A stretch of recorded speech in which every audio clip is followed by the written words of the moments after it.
We have the Galaxy S5 and the iPhone 5S. Hey everyone, I'm Josh Smith with GottaBeMobile.com, and today I want to show you some of the differences between these two devices so that hopefully you can decide which one you want to buy.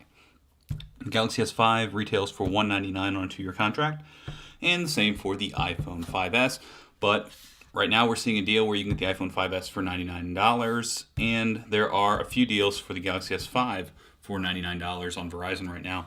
So you can find some deals on both of these, so don't let price be the biggest determining factor.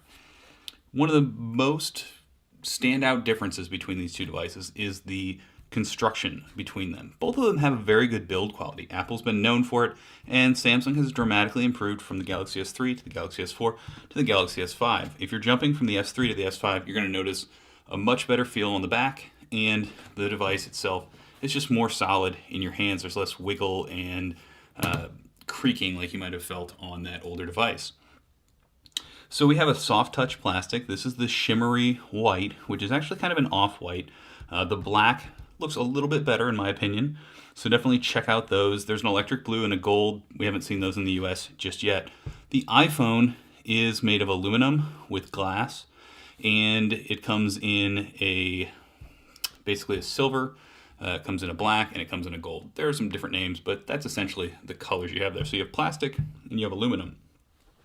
Now, with this plastic back, we can actually take this off, and we have a look at another feature that you get with the Galaxy S5 that you don't get with the iPhone 5S.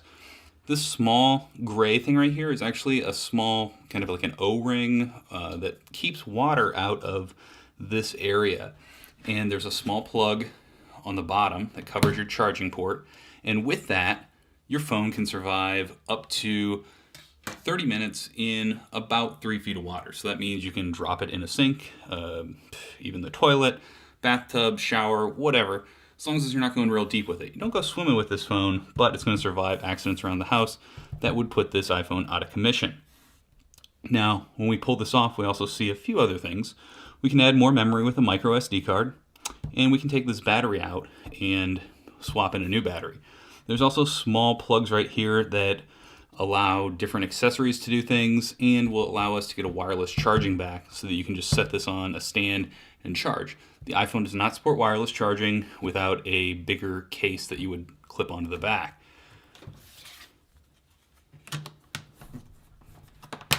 You seal this in and make sure it's nice and tight, and that's how you get your waterproof seal. So while we're on the back of these devices, we'll take a look at the cameras. So on the Galaxy S5, we have a 16 megapixel camera with very fast autofocus, and we have a cool live HDR mode.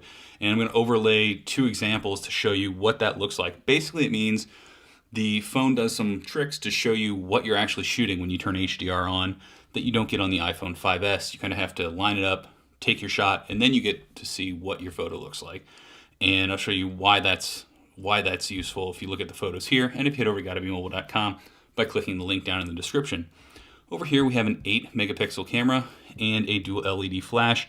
I do believe there is some kind of special flash going on here. And there's also a pulse reader that you can use to track your pulse.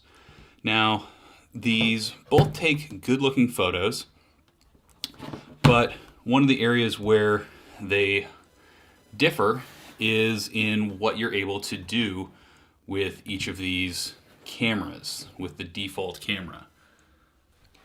So if you look here, we have on the iPhone 5S, we can switch between cameras, so we can see front and rear.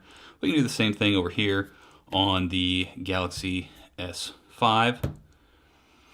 And we can also turn on HDR, HDR Auto, or HDR Live Preview.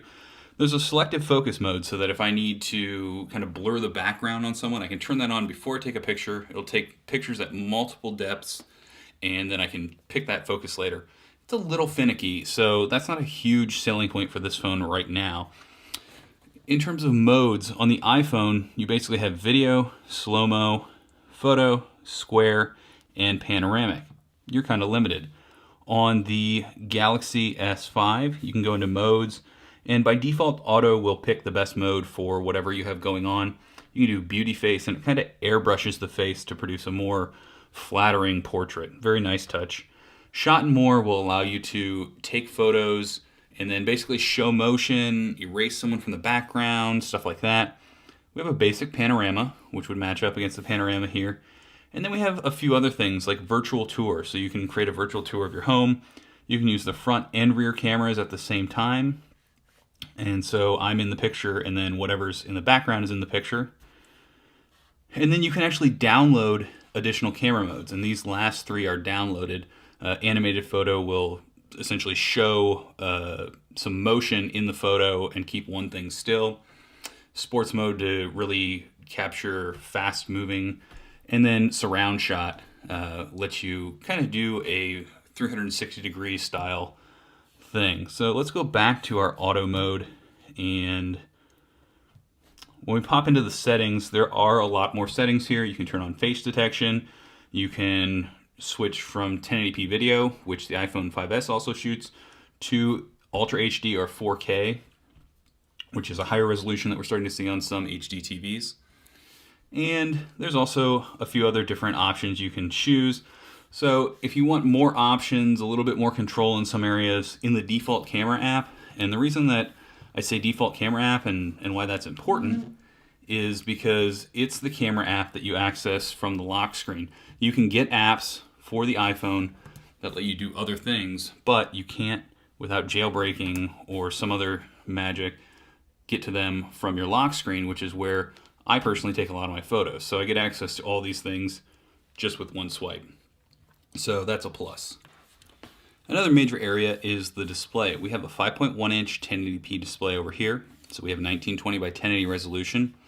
And this display looks really good. It looks better than the iPhone 5S in my opinion. But some people like this smaller form factor. As you can see, this device is smaller. We have a 4-inch display with an 1136 by 640 resolution. Now, the pixels per inch, or the number of pixels that are squished into each individual inch, are higher over here, but it's not to say that it's bad over here. The iPhone 5S and the iPhone 5 kind of set the stage for these high resolution displays or these high pixel count displays. And I don't look at this display and think, oh, I wish I had more pixels, just because this delivers a very nice looking display. You don't see pixels in your photos while you're reading, things like that.